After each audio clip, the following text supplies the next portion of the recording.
आज हम एक बहुत ही दिलचस्प यात्रा की कहानी सुनेंगे।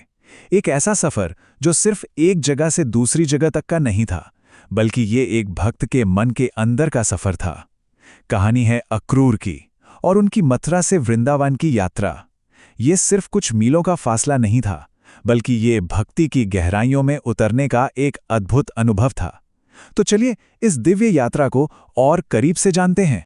कहानी की शुरुआत ही होती है अक्रूर के मन के एक बहुत ही गहरे ख्याल से। वो सोचते हैं, आज मेरे सभी पाप नष्ट हो गए और मेरा जन्म सफल हो गया। जरा सोचिए, ये एक लाइन ही उनके पूरे अनुभव का सार बता देती है ना?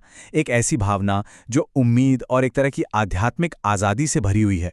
इससे हमें अंदाज़ा लगता है कि ये यात्रा उनके लिए कितनी ज़्यादा पर्सनल और गहरी थी। तो सवाल ये उठता है कि ये सब शुरू कैसे हुआ। और मजे की बात यह है कि इस दिव्य यात्रा की जो शुरुआत हुई ना, वो एक अत्याचारी राजा के हुक्म से हुई थी।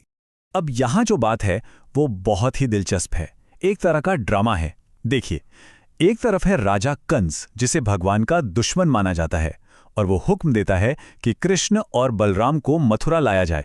और इस काम के लिए वो चुनता किसे है? अक्रूर को, जो खुद भगवान के बहुत बड़े भक्त हैं। तो सोचिए, जो कंस के लिए एक बुरी चाल थी, वही चीज अक्रूर के लिए सबसे बड़ा वरदान बन गई।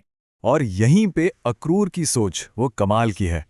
वो इस बात पर ध्यान ही नहीं देते कि ये कितना खतरनाक पॉलिटिकल मिशन है। नहीं, इसके बजाय वो इसे भगवान के दर्शन पाने का एक सुनहरा मौका मानते हैं। उनके लिए ये कंस का हुक्म था ही नहीं, ये तो सीधा सीधा भगवान का आशीर्वाद था। तो जैसे ही अक्रूर अपना रथ लेकर निकलते हैं, कहानी का पूरा फोकस अब बाहर से हटकर उनके मन के अंदर चला जाता है। मतलब ये सफर उनके रथ पर कम और उनके दिल और दिमाग में ज्यादा चल रहा था। और उनके मन में ना एक ही सवाल बार बार घूम रहा था। उनके अंदर एक कश्मकश चल रही थी। क्या मैं सच में इस दिव्य दर्शन के लायक हूं? एक आम दुनियादारी में फंसा हुआ इंसान, क्या वो वाकई भगवान को अपनी आंखों से देखने के काबिल है? ये जो विनम्रता और खुद पर शक की भावना है ना, ये लगभग हर भक्त के मन में कभी ना कभी आती है। और उनके मन का ये जो संघर्ष है ना, वो यहां बहुत साफ नजर आता है। एक तरफ वो खुद को देखते हैं, एक दुनियादार इंसान, एक गिरी हुई आत्मा जो सोचते हैं कि वो इस दर्शन के बिल्कुल भी काबिल नहीं है। और फिर दूसरी तरफ वो कृष्ण के बारे में सोचते हैं, वो जिन्हें देवता भी पूजते हैं, जिनके चरणों में बड़े बड़े योगी ध्यान लगाते हैं, जो इस पूरी दुनिया की खूबसूरती का कारण है। कितना बड़ा फर्क है ना?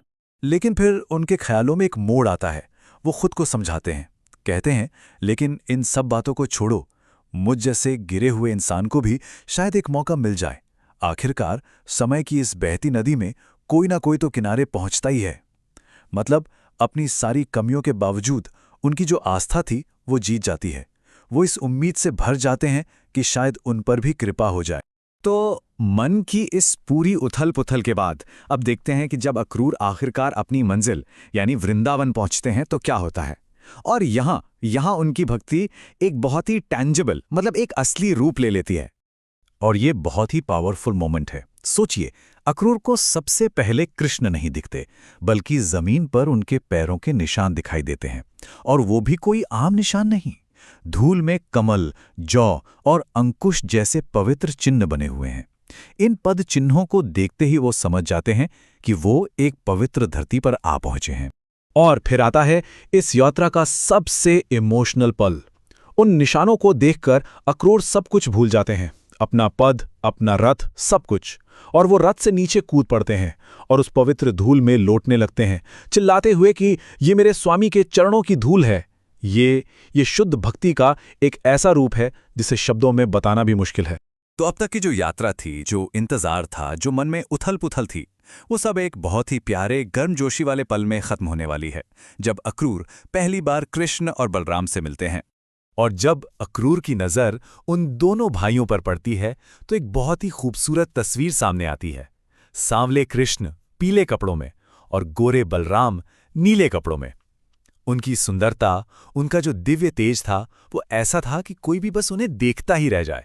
उन्हें देखकर अक्रूर इतने भावुक हो जाते हैं, इतने ओवरवेल्म्ड हो जाते हैं कि उनके मुंह से एक शब्द नहीं निकलता। उन्होंने जो कुछ भी सोचा था, जो भी तैयारी की थी, वो सब उस एक दर्शन के सामने खत्म हो गया। वो बस चुपचाप खड़े रह गए। और याद है रास्ते में अक्रूर ने क्या उम्मीद की थी? उनकी सबसे बड़ी इच्छा क्या थी? यही कि वो मुझे अपनी शक्तिशाली भुजाओं से गले लगाएंगे और मेरा शरीर पवित्र हो जाएगा, मेरे सारे कर्मों का बंधन कट जाएगा। बस यही एक उम्मीद थी उनके दिल में।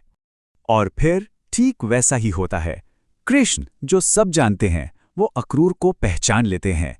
वो उन्हें कंस के दूत की तरह नहीं, बल्कि एक भक्त की नज़र से देखते हैं, और वो खुद अक्रूर को अपने पास खींचकर गले लगा लेते हैं। बस उसी एक पल में अक्रूर की सबसे बड़ी इच्छा पूरी हो जाती है और उनका हर डर खत्म हो जाता है। इसके बाद तो अक्रूर की सारी चिंताएं मानो हवा हो जाती हैं, क्योंकि उनके साथ एक मैसेंजर जैसा बर्ताव नहीं होता, बल्कि एक बहुत ही प्यारे, सम्मानित मेहमान जैसा बर्ताव होता है।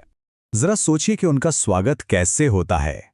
बलराम खुद उनका हाथ पकड़कर उन्हें घर के अंदर ले जाते हैं। उन्हें बैठने के लिए सबसे अच्छी जगह दी जाती है। शास्त्रों के हिसाब से उनके पैर धोए जाते हैं। उन्हें शहद वाला दूध दिया जाता है। इतना ही नहीं, उनकी थकान मिटाने के लिए उनके पैरों की मालिश की जाती है और उन्हें तरह तरह का स्वादिष्ट खाना खिलाया जाता है। ये किसी दूत का नहीं, बल्कि एक बहुत ही आदरणीय मेहमान का स्वागत था। और आखिर में जब नंद महाराज उनसे इतने प्यार से बात करते हैं, तो अक्रूर की यात्रा की सारी थकान, चाहे वो शारीरिक हो या मानसिक, सब पूरी तरह से गायब हो जाती है। वो अब एक थके हुए यात्री नहीं रहते, बल्कि एक ऐसी आत्मा बन जाते हैं जो शांति और आनंद से भरी हुई है। उनका मकसद पूरा हो चुका था। तो घूम फिरकर हम वापस उसी बात पर आते हैं जहां से हमने ये कहानी शुरू की थी। एक खलनायक का हुक्म एक भक्त के लिए सबसे बड़ा आध्यात्मिक आशीर्वाद बन गया। ये कहानी हमें सोचने पर मजबूर करती है कि कैसे कभी-कभी जिंदगी में हमारा मकसद या भगवान की कृपा हमें सबसे अजीब, सबसे मुश्किल और यहाँ तक कि सबसे नेगेटिव लगने वाली जगहों से भी मिल सकती है ना?